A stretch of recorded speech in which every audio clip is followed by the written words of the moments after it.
Kalau tangan kanan saudara di dada, sama-sama bilang, kerajaan Allah di dalam diri saya. Saudara-saudara yang ada di rumah, ketik di live chat saudara, kerajaan Allah ada di dalam diri saya. Yes, kerajaan Allah ada di dalam diri saya. Nah, saya mau betul-betul tertanam dalam diri saudara, karena perjalanan menuju surga perjuangannya tidak mudah. Gini-gini, Karena saya percaya perjalanan menuju surga perjuangannya tidak mudah. Kurang kompak. Karena perjalanan menuju surga perjuangannya tidak mudah. Amin. Nah, kita nggak bisa ikut perasaan. Karena kalau kita ikut perasaan, kita menjadi orang angin-anginan. Ada banyak orang yang hidupnya angin-anginan. Kalau apa-apa kita ikut perasaan, kadang-kadang kita bisa stres sendiri, kadang-kadang kita bisa tertekan sendiri, kadang-kadang kita bisa panik sendiri. Dan saya percaya itu tidak sehat. Bu,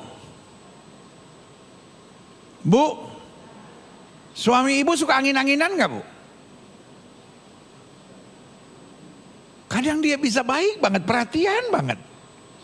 Tapi kadang-kadang dia bisa acuh banget, marah-marah sendiri gitu. Pak, istrimu suka angin-anginan gak, Pak? Gak enak jawabnya, pendeta. Dia ada di samping saya persis nih.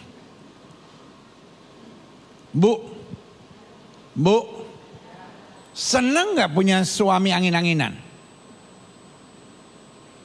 Pak, senang punya istri angin-anginan, Pak?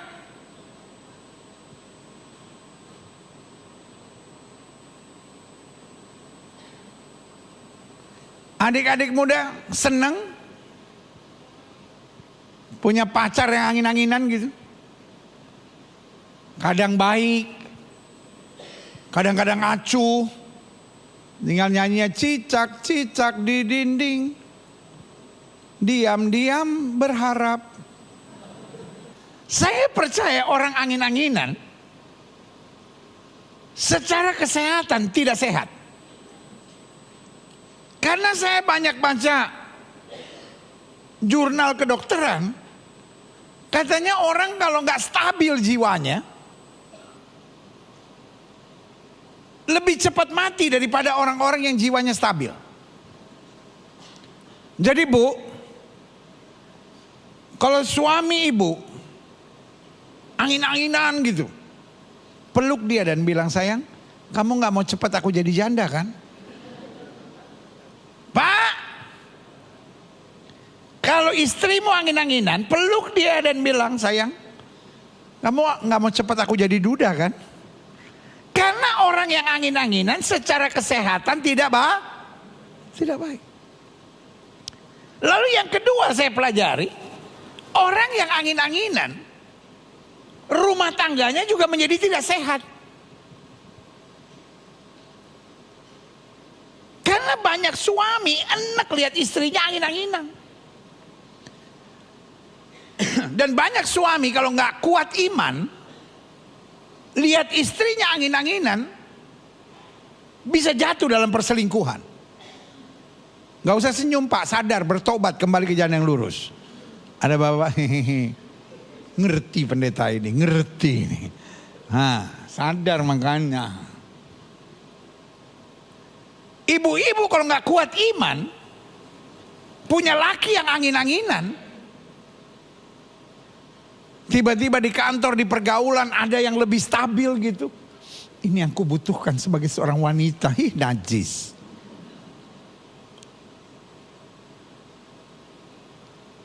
Jadi orang angin-anginan yang pertama tidak sehat secara kesehatan.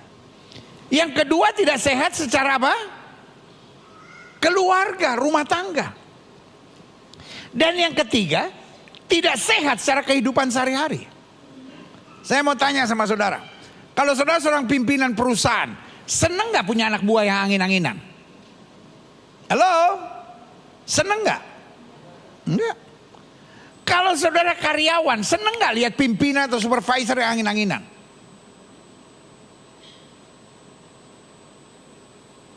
Kalau saudara rekan kerja, saudara senang gak bergaul sama orang yang angin-anginan? Kadang-kala prestasinya bagus bener gitu. Kadang-kala disuruh berantakan semua. Lagi angin mamiri yang bertiup gitu. Anak Tuhan tidak angin-anginan. Kalau saudara di rumah ketik live chat saudara, anak Tuhan tidak angin-anginan. Anak Tuhan menyadari apapun yang terjadi, kerajaan Allah di dalam diri kita. Dan itu menuntun kita stabil dan beriman bahwa Tuhan selalu menyediakan yang terbaik buat anak-anak. Yang setuju katakan amin. Taruh tangan kanan saudara di dada, sama-sama bilang, saya tidak boleh angin-anginan. Hidup jangan tergantung perasaan.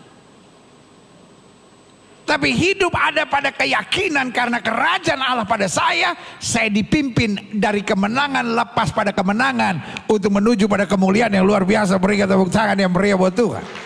Nah, hari ini kita masuk pada pembahasan ke-17. Dan di pembahasan ke-17 kita sedang membahas tentang kerajaan Allah dan orang miskin. Buka Alkitab kita sama-sama, satu ayat penting ini kita mau pelajari, Lukas 6 ayat 20.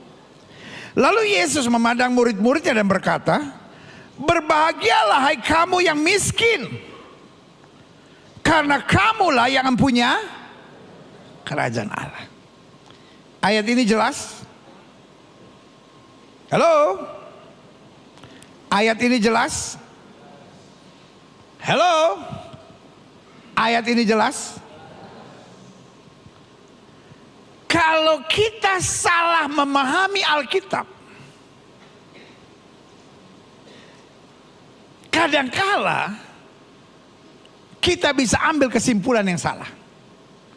Ayat ini kelihatannya sangat jelas, tapi kadangkala tidak kita pahami. Karena ayat ini bilang, berbahagialah hai kamu yang miskin, karena kamulah yang mempunyai kerajaan Allah.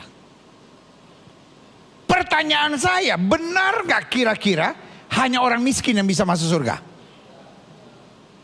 Berarti ayat ini salah dong. Apalagi kalau saya tambah, kan biasanya ada ilmu namanya ilmu cocokologi. Ilmu apa saudara? Nah, dicocok-cocokin.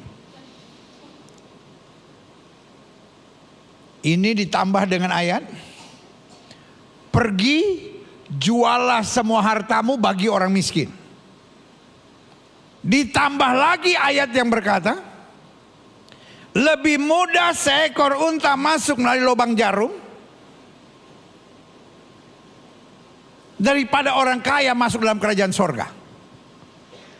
Wah, cocok semua kan? Ini kalau kita simpulkan tanpa pengetahuan yang jelas bisa berbahaya. Kesannya ayatnya sangat jelas. Tapi pertanyaan saya, apakah untuk masuk surga harus miskin dulu?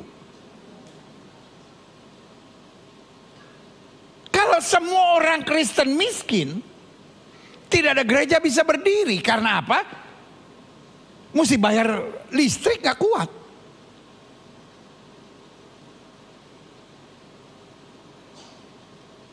Jadi saudaraku yang kekasih dalam Tuhan, jangan salah memahami Alkitab. Karena kalau semua orang Kristen miskin, tidak bisa ada KKR. Karena semuanya tetap butuh biaya. Tidak bisa ada penginjilan karena tetap semuanya butuh biaya. Tidak bisa ada program kamu hebat, yang ada kamu dan aku sama-sama susah.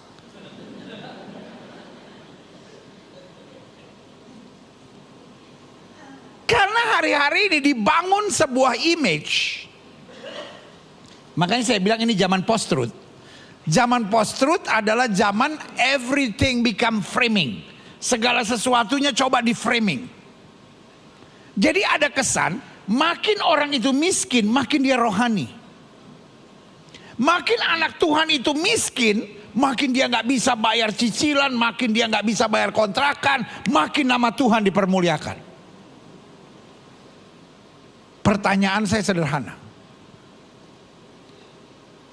Ada nggak orang miskin di sorga? Soalnya jawabnya jangan nggak yakin gitu loh. Ada nggak orang miskin di sorga? Saudara ini jawab kayak nggak yakin. Ada nggak orang miskin di sorga? Banyak. Ada orang miskin di sorga? Banyak.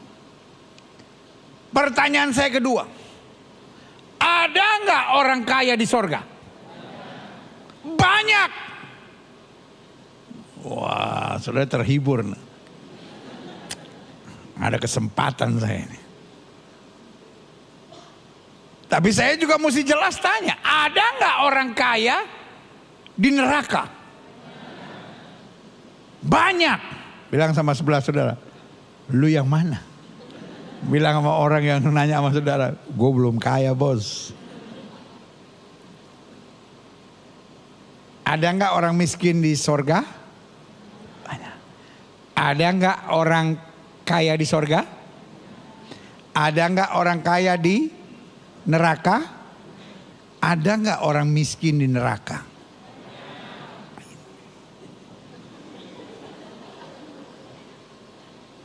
Setan aja mau buang ke neraka nggak tega.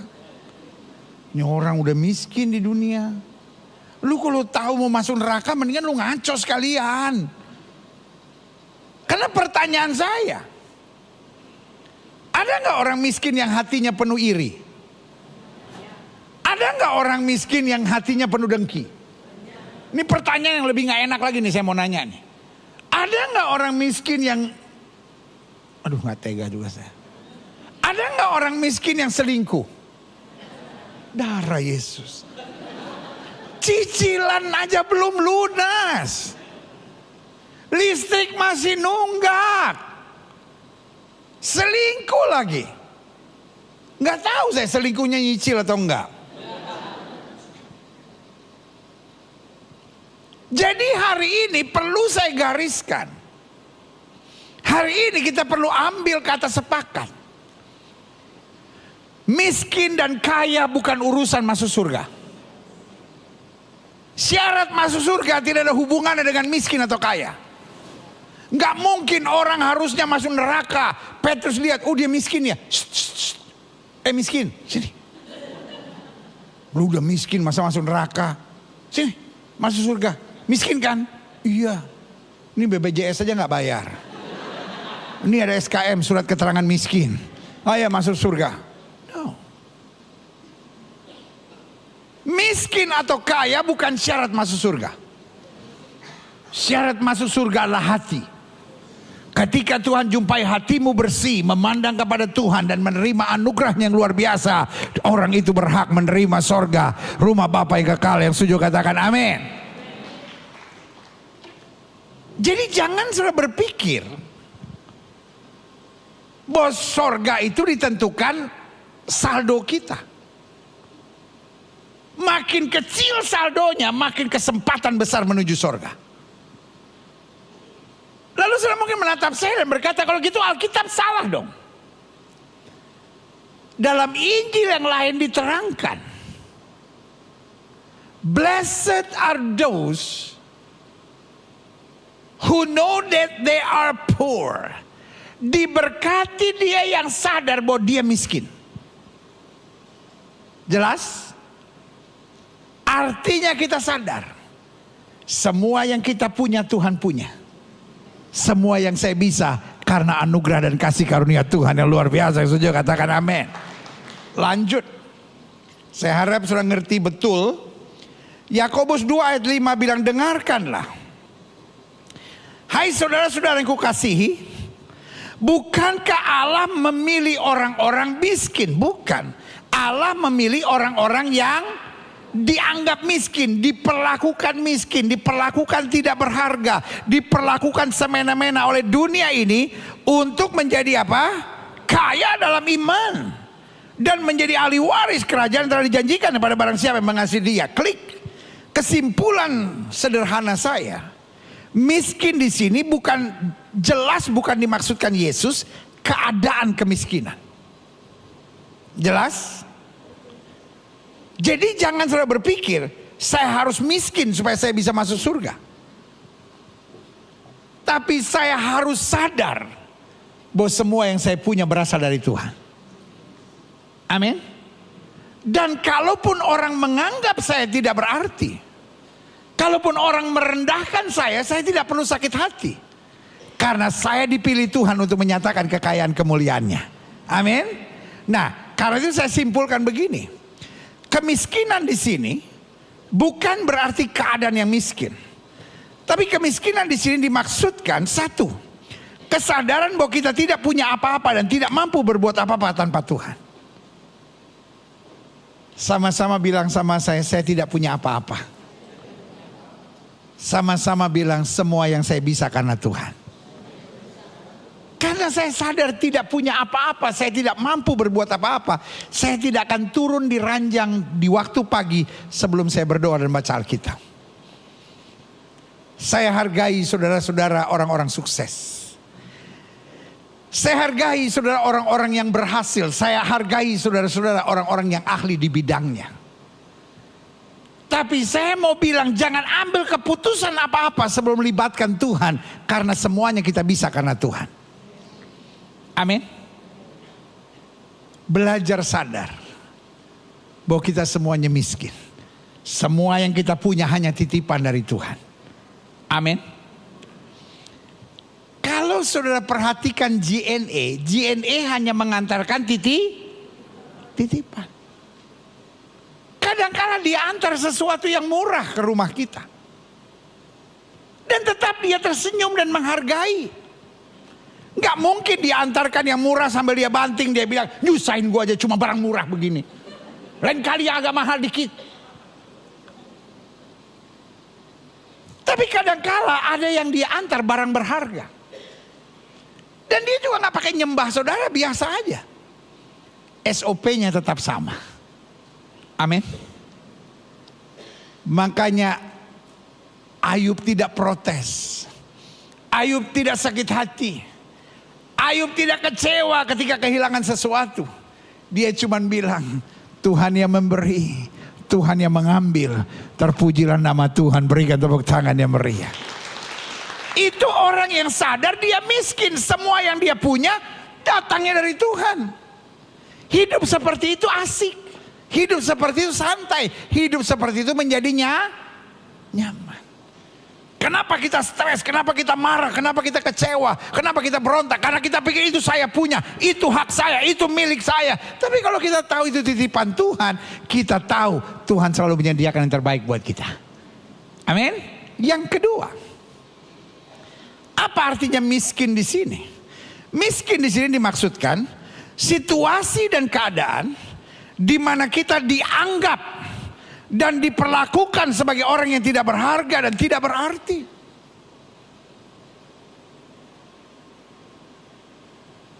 Yusuf pernah mengalaminya. Sampai dia dibuang ke dalam penjara, diperlakukan miskin. Dianggap tidak berarti, dianggap tidak berharga. Daniel pernah menghadapinya. Daniel pernah mengalaminya, dibuang ke gua singa. Sadrak, Mesak, Abednego pernah mengalaminya, pernah menghadapinya, dibuang ke dapur api yang dipanaskan 7 kali lipat. Daud pernah menghadapinya, diperhadapkan pada situasi-situasi yang menyakitkan oleh Saul.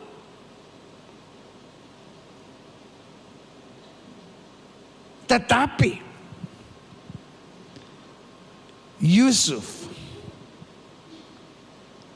dia punya rumus hidup yang luar biasa.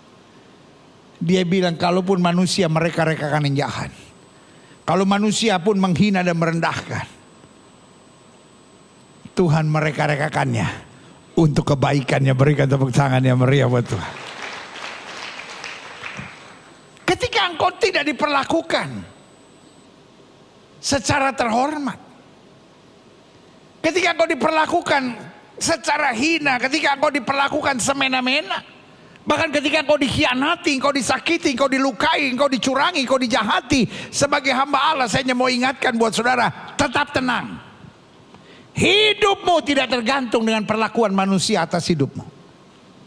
Tetap yakin, Allahku hebat, Allahku dahsyat, Allahku luar biasa, Allahku tidak pernah mengecewakan aku. Berikan tepuk tangan yang meriah. Jadi kemiskinan di sini, yang pertama sadar bahwa kita tidak punya apa-apa, dan yang kedua, ketika kita diperlakukan serendah-rendahnya, tetap kita memandang Tuhan dengan karyanya yang ajaib. Amin. Klik. Jadi saya simpulkan, harus kita sadari, musuh terbesar kerajaan Allah bukanlah kekayaan. Buang dalam pemikiran saudara, saya nggak boleh sukses, saya nggak boleh berhasil, saya nggak boleh mencapai puncak karir saya, karena kalau saya kaya, saya musuh kerajaan Allah. No. Coba lihat ayat ini. Lukas 8 ayat 3. Yohana istri Kuza, bendahara Herodes, Susana dan banyak perempuan lain. Perempuan-perempuan ini melayani rombongan itu dengan apa? Kekayaan mereka. Mereka nggak punya kemampuan main musik, mereka nggak punya kemampuan untuk menjadi singer. Mereka nggak punya kemampuan seperti murid-murid yang lain. Tapi mereka merasa ada berkat yang mereka dapat persembahkan untuk pekerjaan Tuhan bisa maju. Dan saya percaya sampai hari ini ada orang-orang yang dipakai Tuhan dengan pemikirannya. Ada orang-orang yang dipakai Tuhan dengan tenaganya. Ada orang-orang yang dipakai Tuhan dengan pengorbanannya. Tapi ada orang-orang yang dipakai Tuhan dengan apa? Berkat yang dipercayakan dalam hidupnya. Kalau Yesus tidak menghargai kekayaan, kalau kekayaan adalah musuh kerajaan Allah, maka Yesus mengusir perempuan-perempuan itu dan berkata, yang saya butuhkan hanyalah orang-orang miskin. Tapi saya percaya, orang miskin bisa dipakai Tuhan. Sama-sama bilang sama saya, kalau mau. Saya percaya orang miskin bisa dipakai Tuhan. Sama-sama bilang sama saya, kalau mau. Saya ulangi sekali lagi, saya percaya orang miskin bisa dipakai Tuhan. Kalau ada nggak orang yang sudah miskin masih nggak mau melayani Tuhan? Banyak. Waduh, saya juga lagi susah. Banyak alasannya. Tapi saya juga percaya orang kaya bisa dipakai Tuhan. Bilang sama saya, kalau mau. Orang kaya juga bisa dipakai Tuhan. Ada nggak orang kaya yang nggak mau melayani Tuhan? Banyak. Aduh, saya sibuk nih. Aduh, saya ini nih. Aduh, jangan deh. Aduh. Persoalannya bukan kaya atau miskin. Persoalannya sama-sama bilang sama saya, alasan. Saudara-saudara ketik di rumah. Persoalannya adalah alasan. Ada nggak orang yang nggak kaya, nggak miskin, tapi nggak mau melayani Tuhan? Persoalannya kenapa? Alasan. Jangan bilang sama saya nggak bisa melayani sebab saya miskin. Jangan bilang sama saya nggak bisa melayani karena saya sibuk, agenda saya padat. Sibuk atau tidak, itu soal penting atau tidak penting. Ketika saudara dipanggil presiden besok, saudara pasti akan sediakan waktu. Nggak mungkin saudara bilang sama presiden, aduh sorry sibuk. Sibuk atau enggak soal prioritas atau tidak. Persoalannya bukan pada kaya atau miskin, persoalannya pada alasan. Sama-sama bilang sama saya, untuk Tuhan tidak boleh ada alasan. Siapa yang setuju sama saya? Yuk, jemaat Gereja Bethel Indonesia Global Fellowship Center, baik yang di gereja maupun di rumah. Kita punya moto dalam hidup kita, untuk Tuhan tidak ada alasan. Untuk Tuhan, Dia selalu layak menerima yang terbaik dari anak-anaknya. Berikan tepuk tangan yang beri apa itu. Sama-sama bilang sama saya, untuk Tuhan tidak boleh ada alasan. Sama-sama bilang sama saya, untuk Tuhan tidak boleh ada alasan. Yohana istri Kuza, bendahara Herodes, Susana dan banyak perempuan lain. Perempuan-perempuan itu melayani rombongan itu dengan apa? Kekayaan mereka. Bisa aja kita bilang, ya tapi kenapa begini kan? Ingatkah Yudas? Yudas satu kali pernah mengkritik Yesus.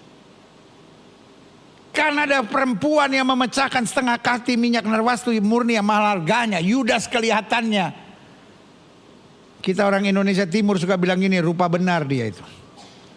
Rupa benar dia itu. Dia bilang gini, guru, kenapa minyak ini tidak dijual? Lalu hartanya dibagikan pada orang miskin. Yesus tidak bilang, astaga memang kamu ini luar biasa Yudas. Oh Bapak tidak. Dia bilang, bukankah orang miskin selalu ada pada kamu? Pertanyaannya, apakah Yesus tidak peduli dengan orang miskin? Bukan itu. Tapi hari ini saya mau bilang, bukan hanya orang miskin yang ada di hati Yesus. Loh, jemaat aja gak ada yang berani bilang amin. Bukan hanya orang miskin yang ada di hati Yesus. Di hati Yesus ada semua. Siapa yang setuju sama saya? Saya cinta, saya hargai orang miskin. Tapi sorry, kalau ada orang berani bilang hanya orang miskin ada di hati Yesus, saya mau bilang itu kalimat yang menipu. Karena di hati Yesus ada semua. Di hati Yesus ada saudara, di hati Yesus ada saya. Tapi kalau kita bilang Yesus datang hanya untuk orang berdosa, karena semua kita orang berdosa. Ada yang tidak berdosa? Ada yang tidak berdosa? Berarti sorry untuk saya bilang, kalimat yang berkata di hati Yesus hanya ada orang miskin, itu kalimat jahat. Artinya apa? Orang kaya dibuang oleh Yesus, orang kaya dimuntahkan oleh Yesus. Di hati Yesus ada semua. Sama-sama bilang, di hati Yesus ada semua. Berikan tepuk tangan yang meriah betul. Tapi di hati Yudas sang pengkhianat hanya ada niat untuk mencerca, mengkritik, menyerang, menjatuhkan. Tapi di hati Yesus ada semua. Sama-sama bilang, di hati Yesus ada semua. Saya berdoa jemaat yang olehnya Tuhan percayakan untuk saya gembalakan, GBI Glow Fellowship Center. Di hati saudara ada semua. Engkau ada untuk jadi berkat, engkau ada untuk menyatakan kemuliaan, engkau ada untuk menyatakan kasih Allah yang luar biasa. Berikan tepuk tangan yang meriah. Selanjutnya 1 Timotius 6 ayat 17 bilang, peringatkanlah kepada orang-orang kaya di dunia ini agar mereka jangan kaya. Betul begitu? Tidak. Peringatkanlah kepada orang-orang kaya di dunia ini agar mereka jangan tinggi hati. Jangan berharap pada sesuatu yang tak tentu seperti kekayaan. Melainkan pada Allah yang dalam kekayaannya memberikan kepada kita segala sesuatu dinikmati. Allah yang dalam kekayaannya memberikan kepada kita segala sesuatu untuk dinikmati. Ada orang yang punya karunia mendapatkan, belum tentu punya karunia menikmati. Anak Tuhan punya karunia dalam segala hal untuk menikmati. Jadi yang gak boleh dua hal. Yang pertama, jangan tinggi hati. Dan yang kedua, jangan mengandalkan kekayaan. Sebab orang kalau kaya, yang benar bisa jadi salah, yang salah bisa jadi benar, yang hitam bisa jadi putih, yang putih bisa jadi hitam. Jangan merubah segala macam hanya karena kekayaan. Klik. Saya masuk pada kesimpulan. Jadi musuh terbesar dalam kerajaan Allah bukanlah kekayaan, tapi apa? Kesombongan. Sama-sama bilang sama saya, kuncinya adalah kesombongan. Coba lihat ayat ini. Yesaya 2 ayat 17. Manusia yang sombong akan ditundukkan, dan orang yang angkuh akan, siapa yang merendahkannya? Siapa yang merendahkannya? Siapa yang merendahkannya? Kalau engkau sukses, engkau berhasil, engkau maju, ada banyak orang iri. Dan orang iri mau rendahkan saudara. Tapi 1000 orang mau merendahkan saudara, kalau tangan Tuhan angkat saudara, engkau tetap maju. Amin. Tapi saya mau bilang, saudara mau kenal Kapolda ke, saudara mau kenal Kapolri ke, saudara mau kenal Jaksa Agung ke, saudara mau kenal Ketua MA ke, saudara mau kenal orang kaya ke, saudara mau kenal para pejabat ke, kalau tangan Tuhan merendahkan saudara, selesai. Selesai. Makanya ayat ini bilang,